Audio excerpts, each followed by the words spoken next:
Mom lifted her glass at my sister's 300-guest wedding, then asked me, "When's your turn?" I replied, "8 months ago. You were invited." Your favorite daughter tossed the invitation right into the trash herself. Can you imagine receiving a gift from your own family that's basically telling you you're destined to die alone? Because that's exactly what my sister handed me on Christmas Eve, and it cracked something open inside me that could never be put back together. The Montgomery estate. It always smells like pine and cinnamon, but that day, it might as well have been formaldehyde. I stood there, right in the center of the living room, my fingers gripping a cream-colored gift box, wrapped in this silky ribbon. I couldn't stop staring at what was inside.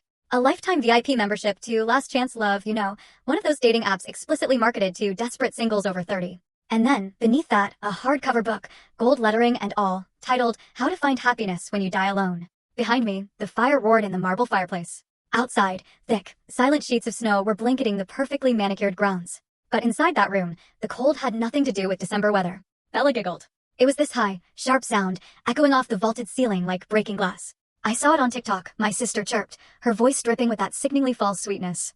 The reviews were amazing. 5 stars for women who've given up on traditional dating. I didn't look up. I just kept staring at that horrible pink app card, at the cartoon illustration of a wilting flower that was supposed to represent women like me. Women who, apparently, had expired. Take it, dear. My mother's voice cut through the room like a knife. Trinity Montgomery, perched on her ivory satin sofa, posture so rigid she looked carved from the same marble as the fireplace. Bella's just worried about your future. Don't let your ego turn you into a spinster forever. My father said nothing. Richard Montgomery stood by the bar cart, swirling bourbon in a crystal tumbler, studying the amber liquid like it held answers he wasn't interested in sharing with me. His business partner, Harrison Sterling, shifted uncomfortably in the leather armchair beside him. Preston Sterling, Bella's fiancé, suddenly found extreme fascination in his phone. I closed the box. Slowly. My hands didn't shake, not outwardly. But something deep inside my chest felt like it was cracking open. 8 months. It had been 8 months since I sent those invitations. 8 months since I spent 3 evenings at my dining table in Austin, choosing the perfect cardstock, tying velvet ribbons by hand. 300-gram weight. The kind that whispers quality when you hold it. Nate had watched me from the doorway, his arms crossed, his expression careful. "Are you sure you don't need to call them?" he'd asked.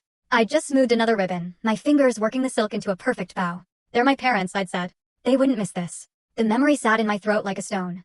I delayed the ceremony for 30 minutes, staring at those 2 empty chairs in the Full story on the channel. Link below. Click now and watch what happened next.